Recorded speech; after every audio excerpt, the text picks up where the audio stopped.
নমস্কার বন্ধুরা, আমি আবার আরেকটা নতুন টপিক নিয়ে তোমাদের সঙ্গে ইউটিউব ভিডিও বানাতে চলে এলাম। আমি তোমাদের বন্ধু রুদ্রজিৎ মণ্ডল। যে সবাইকে তোমরা 100% বিশ্বাস করো না। আজকের টপিক, কেন এই টপিকে এলাম? কারণ এই সমাজ বড় স্বার্থপর এই দুনিয়া। কেউ কারোর সততার মর্যাদা দেয় না। তাই বন্ধু হিসেবে একটা কথা বলবো, নিজের কেরিয়ারে যখন তুমি ফোকাস করছো, কেমনভাবে স্ট্রাগলিং করছো, কেমনভাবে কি করবে না করবে সম্পূর্ণ কিন্তু ডিসাইড করছে তোমার উপর।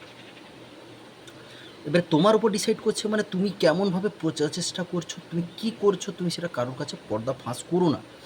যদি ওই পর্দা তুমি ফাঁস করো, তাহলে তোমার স্ট্রাগলিংয়ের যে সাকসেসের যে পথটা ওরা জেনে নেবে। তার জন্য কারোর কাছে পরিশ্রমের পর্দা ফাঁস করো না। এবার আছে 2 নম্বর পয়েন্ট। বন্ধুরা, 2 নম্বর পয়েন্টটা কী? 2 নম্বর পয়েন্টটা হলো তোমার আর্থিক অবস্থা। তোমার আর্থিক অবস্থা যেমনই হোক না কেন, বা তোমার কতটা ফাইন্যান্স যাই বলো না কেন, তোমার অ্যাকাউন্টের কোনো বিবরণ কারোর কাছে তুমি দেবে না। কারণ তুমি যদি দাও, সবাই তোমাকে হিংসা করবে। 3 নম্বর, তাহলে তোমার ওই আর্থিক যে ব্যাপার স্যাপারগুলো যদি মানুষ জেনে যায়, তাহলে তোমাকে হিংসা করতে শুরু করবে। 3, নিজেকে কখনো বড় দেখিও না কোনো জায়গায়। কেন এই কথা বললাম? যদি তুমি নিজেকে কখনো কোনো জায়গায় বড় দেখাতে চাও, মানুষ তোমাকে ছোট করবে। 4 নম্বর, নিজের অসুস্থতার কথা কোনো মানুষের কাছে বলো না। যদি তুমি নিজের অসুস্থতার কথা কোনো মানুষের কাছে বলো, সে তোমার দুর্বল জায়গাটা পেয়ে তোমাকে হার্ট করার চেষ্টা করবে। 6 নম্বর, পরের পয়েন্টে আসছি।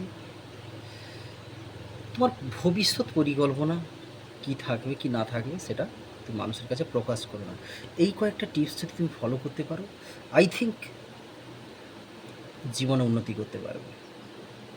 তাকে 100% কাউকে বিশ্বাস নয়, নিজেকে বিশ্বাস করো, নিজের কাজে ফোকাস দাও, নিজের প্রতি আত্মবিশ্বাস রাখো, স্টে টিউনড, এগিয়ে যাও, উপরওয়ালা তোমার সাক্ষী আছে।